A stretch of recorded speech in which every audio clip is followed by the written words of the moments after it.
72 दिन तपते रेगिस्तान में कैसे जिंदा रहा, ये इंसान आपको जान के बहुत हैरानी होगी।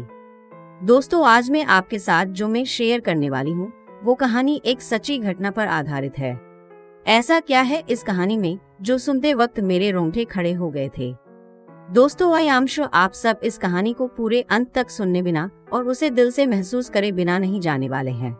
दोस्तों, अगर आप इस रियल लाइफ स्टोरी को ध्यान से अंत तक पढ़ते हैं तो आपको इस कहानी से कुछ ऐसा सीखने को मिलने वाला है जो आपको आपकी लाइफ में बहुत काम आने वाला है। इसलिए इस कहानी को अंत तक अवश्य पढ़िए। दोस्तों, आप अपनी आंखें बंद करके इमेजिन करो कि आप किसी हादसे का शिकार हो चुके हो और दुनिया के सबसे बड़े रेगिस्तान यानी कि ऑस्ट्रेलियन रेगिस्तान के बीचों बीच फंस चुके हों। दोस्तों, ऑस्ट्रेलियन रेगिस्तान का एरिया 14 लाख स्क्वायर किलोमीटर का है और ये दुनिया का चौथा सबसे बड़ा रेगिस्तान है। आप इस ऑस्ट्रेलियन रेगिस्तान में गुम चुके हो और आपके पास ना ही पीने के लिए पानी है और ना ही खाने के लिए खाना है। इवन आपके पैरों में पहनने के लिए आपके पास कोई शूज भी नहीं है। खुद को बचाने के लिए आपको कौन सी दिशा में आगे जाना है ये भी आपको पता नहीं है। रेगिस्तान का 45 डिग्री का तापमान आपको हर मिनट जला रहा है। दोस्तों, अब आप आंखें खोलो और भगवान का शुक्र मनाओ कि आपकी जिंदगी में आज तक ऐसा कोई हादसा नहीं हुआ है। लेकिन दोस्तों, आज मैं आपके साथ जो मैं शेयर करने वाली हूँ वो कोई मनगढ़ंत कहानी नहीं है, बल्कि वो एक रियल लाइफ सर्वाइवल स्टोरी है जिसे सुनने के बाद आपकी रूह कांप उठेगी। दोस्तों, अगर कोई इंसान ठान लग तो क्या कुछ हो सकता है वो आज आप इस कहानी को पूरा अंत तक सुनने के बाद जानोगे। तो चलिए बिना समय गंवाए चलिए कहानी को शुरू करते हैं। दोस्तों, ये कहानी है रिकी मैजी की, जिनका जन्म 1970 को ऑस्ट्रेलिया में हुआ था। उनका बचपन पूरी तरह मिडिल क्लास फैमिली के बीच में गुजरा था। टीन एज में ही उनके फैमिली पर फाइनेंशियल क्राइसिस आ चुका था और इसी बीच उनके फादर की मृत्यु भी हो गई। उनके पास पैसे नहीं थे, इसीलिए उन्होंने अपनी पढ़ाई भी छोड़ दी और जिम्मेदारी का बोझ उनके कंधों पर आ गया। उन्होंने इलेक्ट्रिशियन से लेकर मछुआरे तक और मछुआरे से लेकर वॉचमैन तक सारे काम किए। इतने डिटर्मिनेशन के बाद उनकी लाइफ अच्छी होने वाली थी।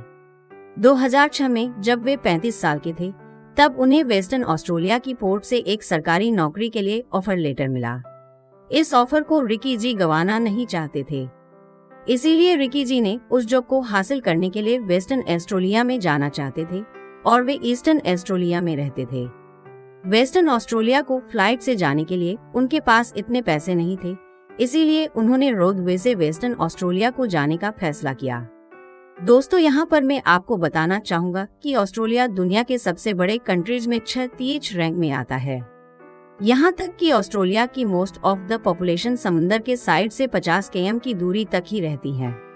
मतलब कि ऑस्ट्रेलिया एक बड़े आइलैंड की तरह है जहाँ पर लोग सिर्फ बीच के साइड पर ही रहते हैं, जिसकी वजह से ऑस्ट्रेलिया का मिडिल वाला हिस्सा बहुत सुनसान है।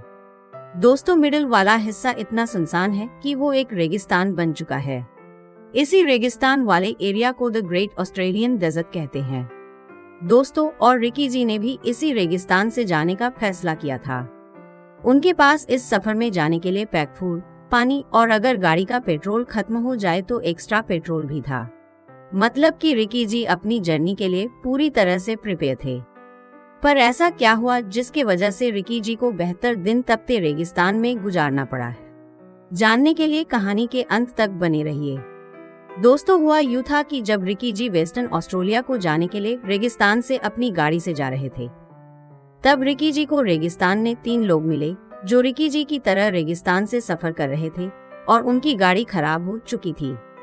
इसीलिए रिकी जी ने इंसानियत दिखाकर उनको लिफ्ट ऑफर किया, लेकिन उन 3 लोगों ने रिकी जी को किसी तरह से ड्रग्स देकर बेहोश कर दिया और जब उनको होश आया तब उन्होंने अपने चारों ओर देखा तो उनको चारों ओर सिर्फ रेगिस्तान के ढेर ही दिख रहे थे और पानी का कोई नामो निशान तक नहीं था।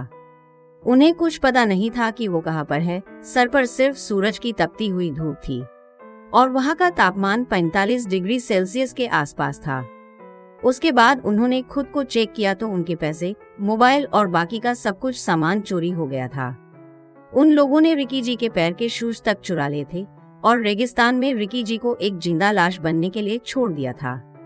उन्हें उस रेगिस्तान में ना कोई इंसान दिख रहा था और ना ही कोई रोड दिख रहा था। उनके पास सिर्फ दो चॉइस थी। वे किसी दिशा में चलता जाए और जीने की कोशिश करता रहे, वहीं पर पड़ा रहे और अपनी मौत का इंतजार करता रहे। लेकिन दोस्तों, रिकी जी ने पहले वाले ऑप्शन के चूज किया। उन्होंने जिंदा रहने के लिए, हर हालात का सामना करने के लिए तैयार हुए और वे एक ही डायरेक्शन में चलने लगे। घंटों तक उन्होंने उसी डायरेक्शन में चलते रहे, लेकिन कुछ ही देर बाद उनकी भूख और प्यास से हालत खराब होने लगी। उन्हें भ्रम होने लगे कि उनके सामने पानी है, लेकिन जब वे पानी पास चले जाते तो उनके हाथ में सिर्फ धूल और मिट्टी ही आती थी। थोड़ी देर चलने के बाद उनके सामने एक रेत का एक पहाड़ आया। उसके ऊपर चढ़ने के बाद उनको एक सीजनेबल नदी दिखी। पहले तो उनको अपने आंखों पर विश्वास नहीं हुआ, लेकिन वे जिन्हें का एक भी मौका नहीं छोड़ना चाहते थे। उन्होंने जब चेक किया तो उनको बहुत खुशी हुई, लेकिन उनकी खुशी कुछ ही पलों की थी, क्योंकि उस नदी का पानी पीने लायक नहीं था। इसीलिए उन्होंने पानी के बहाव के साथ ही अपना रास्ता चूज किया। दिन के ऊपर दिन गुजर रहे थे और रिकी जी अब भूल चुके थे कि उनके रेगिस्तान में रहकर कितने दिन हो चुके थे। दोस्तों, उस रेगिस्तान में रहना जैसे कि जिंदगी जीते हुए मौत के साथ सफर करना था, क्योंकि दिन में ऑस्ट्रेलियन रेगिस्तान का तापमान 45 डिग्री सेल्सियस के ऊपर चला जाता है और रात में वही तापमान 10 डिग्री सेल्सियस तक नीचे चला जाता है।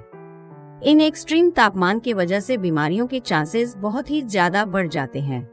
दोस्तों, बीमारियों के क्या बल्कि मरने के चांसेस 99% ज्यादा होते हैं। लेकिन रिकी जी के पास ऐसी विल पावर थी कि उनके आगे मौत ने भी घुटने टेक दिए थे। उन्होंने खुद को जिंदा रखने के लिए हर संभव प्रयास किया।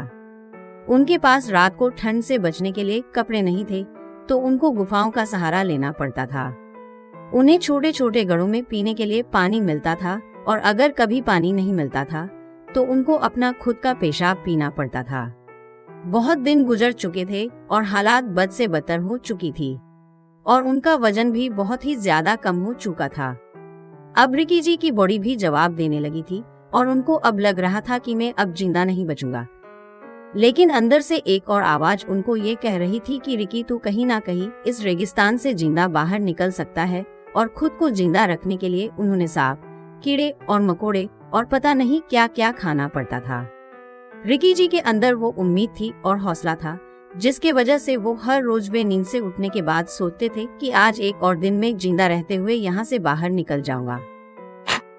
और ऐसी उम्मीद पर वे रेगिस्तान से बाहर निकलने का रास्ता ढूंढते हुए वे एक दिन बिरंदू कैटल स्टेशन तक आ गए।